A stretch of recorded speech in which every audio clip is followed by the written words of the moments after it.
Olá e bem-vindos! Hoje vamos desmontar, peça por peça, o primeiro passo de um ciberataque. O nosso objetivo é perceber como é que uma invasão começa de verdade, sabem? Desde aquele primeiro toque na porta até à entrada. Pois é, a grande questão é, como é que um ataque informático começa mesmo?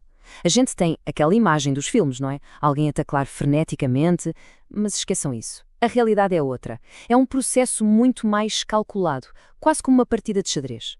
Ok, então vamos a isso. O primeiro passo desta jornada de um atacante é conseguir uma coisa a que se chama acesso inicial. E a ideia aqui não é arrombar a porta principal à força, nada disso. É mais como procurar por uma janela que alguém se esqueceu de fechar. Então, o que é este tal de acesso inicial? Bem, é mesmo a primeira fase, a fase crítica do ataque. É aquele momento em que o atacante consegue meter um pé dentro da rede. E como é que o faz? Geralmente aposta em explorar serviços que estão virados para a internet, tipo um site ou um servidor de e-mail. Mas, claro, antes de sequer tentar entrar, um atacante tem de fazer o trabalho de casa, e isso chama-se reconhecimento.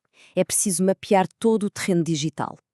Pensem num batedor a explorar um território desconhecido, à procura dos melhores caminhos e, claro, dos pontos fracos. E este reconhecimento normalmente acontece em duas fases. A primeira é uma descoberta rápida. Um scan simples só para ver que sistemas estão ligados, online.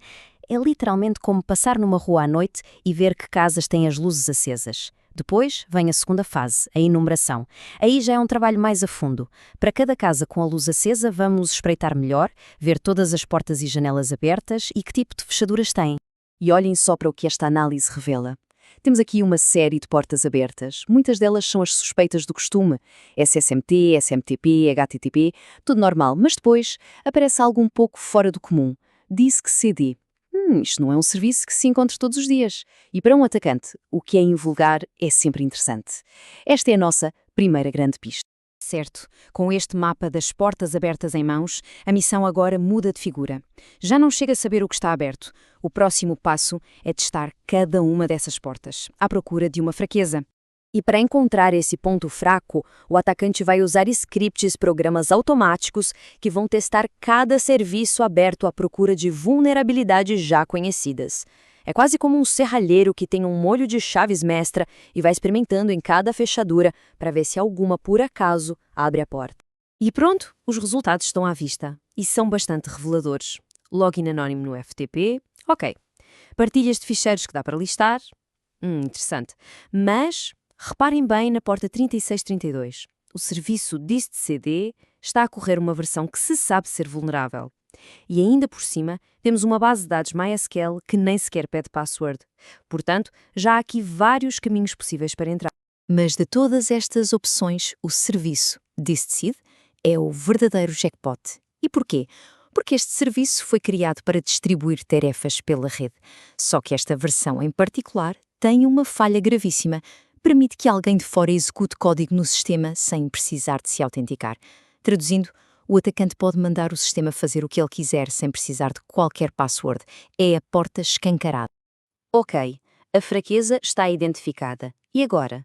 Agora é preciso construir a ferramenta certa para explorar. No jargão da cibersegurança, essa ferramenta tem um nome. É o payload. Então, o que é um payload?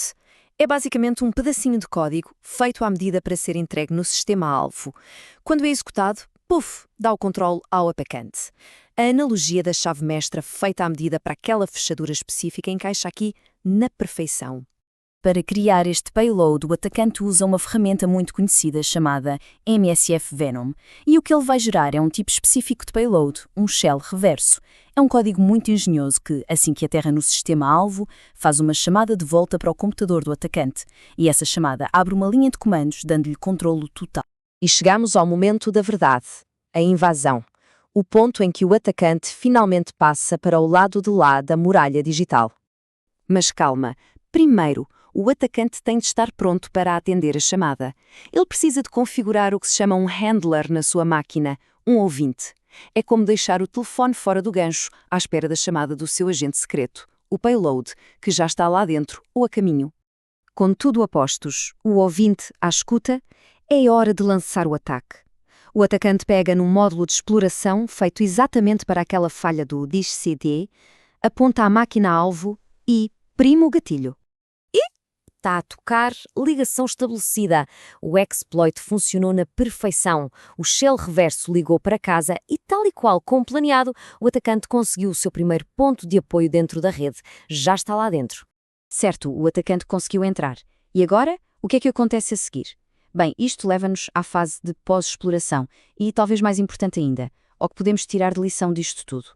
A primeira coisa que o atacante faz, o primeiro comando que ele escreve é Who am I?, que significa quem sou eu.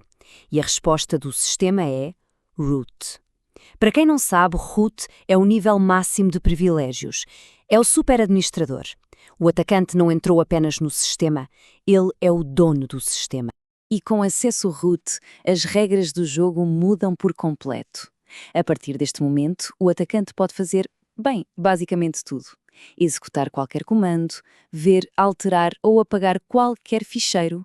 Pode instalar backdoors para garantir que consegue voltar a entrar quando quiser e pode até usar esta máquina como base para lançar ataques a outros computadores dentro da mesma rede. Tudo isto ilustra na perfeição a grande lição para quem defende os sistemas.